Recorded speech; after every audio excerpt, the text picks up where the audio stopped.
저희는 지난 주말부터 해서 어제까지 이런 위법적, 위헌적 청문회를 중단해야 된다고 이야기를 했습니다. 여기에 대해서 오늘 상임위원장은 지금 청문회 이름에 불법이라는 것을 단정적으로 붙인 것에 대해서는 그 국민의힘의 지적을 인정한다고 했습니다.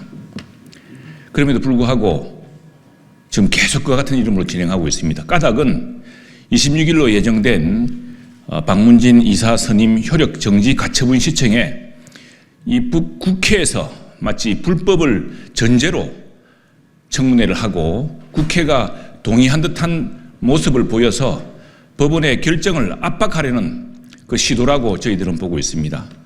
그리고 실제로 벌써 세 차례에 걸친 위법적이고 위헌적인 청문회를 통해서 사법방해, 재판 개입의 의도를 분명히 드러냈습니다.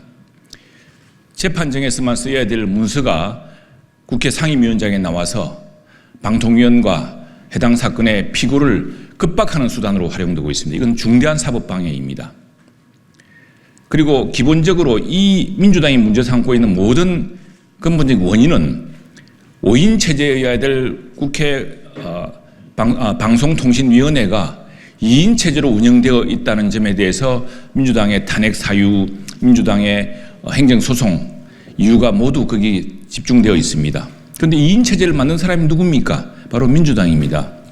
민주당이 2명의 국회 3명의 후보를 추천해서 방통위원을 추천해서 의결하면은 5인 체제로 복원할 수 있습니다. 근데 돌연 지난 1년 넘어 2인 체제로 방치하고 2인 체제를 만들어 놓고 2인 체제를 비난하던 민주당이 돌연 이제 방통위원을 추천하겠다고 합니다. 그래서 저희들이 그렇다면은 국회가 3인의 방통위원을 추천해야 하므로 우리 당 추천목도 함께 의결해 줄 거냐고 물었더니 그것은 장담할 수 없다고 했습니다. 5인 체제를 복원하겠다는 겁니까? 아니면 민주당이 정부의 인사권을 찬탈해서 3인 체제를 복원하겠다는 것입니까? 저희들은 조금 전 상임위원장에서도 문답이 오갔습니다만 5인 체제의 즉각적인 복원을 요구합니다. 지금 민주당이 부당하게 제기한 곧 2인 체제의 원인 제공을 한 민주당이 적반하장적으로 제기한 탄핵 소추에 대해서 그래서 진행되고 있는 헌법재판소의 탄핵 심판에 대해서 우리 여야는 조속한 결정을 내려줄 것을 호소해야 됩니다. 지금 이것이 또 7개월씩 걸릴 경우에는 방통위는 1인 체제 혹은 민주당이 지금 기형제로 추진하려고 하는 3인 체제라는 방식을 통해서 또다시 방통위의 정상화가 불가능해질 것입니다.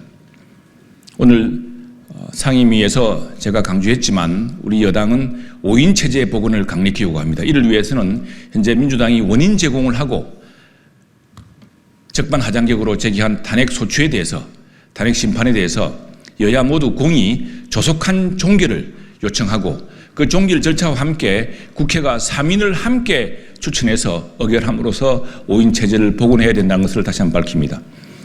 이 2인 체제를 만들고 2인 체제를 지금 2년 동안 이렇게 강제한 민주당이 이제 와서 그걸 이유로 탄핵 재판을 걸고 법원의 행정소송 심판을 걸어서 방통위 업무를 마비시키고 과학기술정보통신에 주력해야 될 국회 과방위의 업무를 지금 방해하고 있는 것에 대해서 민주당은 즉각 사과하고 5인 체제를 위한 노력에 함께 동참해 줘야 됩니다.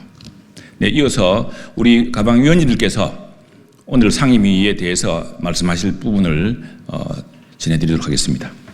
안녕하십니까. 과방위 최수진 의원입니다. 22대 국회가 시작되고 대략 3개월이 지났는데 그동안 우리 가방위가 국민께 일하는 모습을 보여드리지 못했습니다.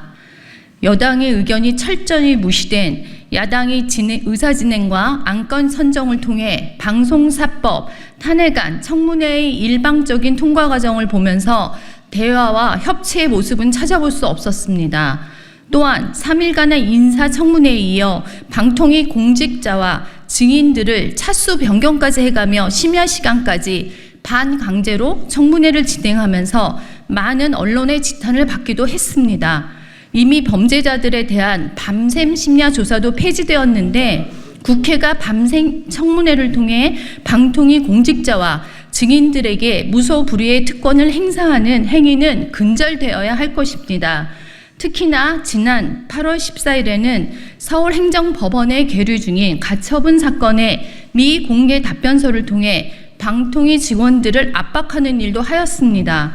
이 사안은 법안을 만들고 법 집행에 모범을 보여야 할 국회가 기본법 침해와 헌법과 여러 법률을 위반하는 사상 초유의 사건이라 할 수 있습니다.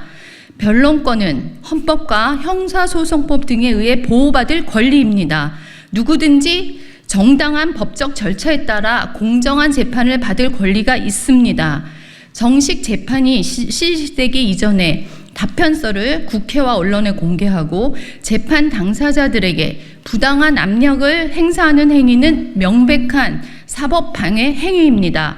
앞으로 국회 가방위가 이러한 잘못을 반복되지 않도록 하고 진정 국민을 위하고 국가 경제를 위해 일할 수 있도록 노력해야 할 것입니다. 국민들의 보는 눈을 두려워하며 국민들 앞에서 정말 제대로 된 과방위가 되도록 해야 할 것입니다. 이에 대해서 촉구드립니다. 감사합니다. 네, 국회 과학기술정보방송통신위원회 소속 국민의힘 의원 박충건입니다. 저는 과방위의 위법적인, 위헌적인 청문회를 규탄하며 아무 결과 없는 무의미한 정쟁을 멈추고 이제라도 과학기술 ICT를 비롯한 민생현안 논의에 집중해 주시기를 촉구드립니다. 저는 현재 방통위와 과방위를 보면 이런 생각이 듭니다. 방통위는 코마 상태, 과방위는 탈선한 폭주기관차라고 말입니다. 폭주기관차 같습니다. 이진숙 방통위원장 청문회부터 오늘까지 방통위 청문회가 사실상 7번이나 개의됐습니다. 이런 청문회들을 통해서 우리 가방위가 남긴 것이 과연 무엇인가 묻고 싶습니다. 박문진 이사 선임 관련 청문회도 2차례에 걸쳐 진행됐지만 짧은 시간에 많은 사람들을 심사한 것, 이전 관행을 따르지 않았다라는 것 정도의 지적들만 있었을 뿐 박문진 이사 선임 과정의 위법성 여부는 전혀 확인된 바 없습니다. 이진숙 방통위원장 취임 이틀 만에 탄핵돼서 직무 정지 상태가 된 상태입니다. 야권이 박문진 이사 선임 과정에 문제의식을 느꼈다면 그렇게 급하게 탄핵할 게 아니라 방통위원장을 불러서 청문하고 회의록과 속기록을 비롯한 필요한 자료들을 제출받아 확인하는 것이 순리였을 것입니다. 그러나 민주당은 이런 신경질적인 탄핵들로 인해서 방통위는 또다시 강제 1인 체제가 되었고 우리 위원회가 요구하는 자료들은 의결이 필수적인 사안들이기 때문에 제출받는 것이 불가능하게 됐습니다. 이것은 재판부 역시도 마찬가지 상황이 되었습니다. 이런 사실을 뻔히 알고도 3차 청문회를 개의해서 방통위 사무처 직원들을 상대로 도돌이표만한 똑같은 질문을 하고 원하는 답이 나오지 않으면 소리치고 윽박지르고 막말을 하는 이런 행태는 고문과 다름이 없습니다. 저는 과방위가 도돌이표 청문회를 계속하는 것에 대해서 국민들께서 과연 어떻게 바라보실지 매우 우려스럽습니다. 지난 19일 서울행정법원에서 박문진 이사 임명 관련된 집행정지 신문을 진행했습니다. 그 결과는 26일 이전에 나올 예정입니다. 이미 법원과 헌법재판소에서 심리 중인 사안에 대해서 우리 국회가 청문회에서 계속 방향을 제시하는 것은 입법부가 사법부의 판단에 영향을 끼치는 것을 넘어선 직접 개입하는 행위로 삼권분립 원칙에도 위배됩니다. 이제 박문진 이사 선임 건은 재판부에 맡겨야 합니다. 우리 가방위는 더 이상 가방이라는 이름에 부끄럽지 않게 늦었지만 이제라도 과학기술과 ICT 현안 논의에 속도를 내주실 것을 요청드립니다. 이상입니다.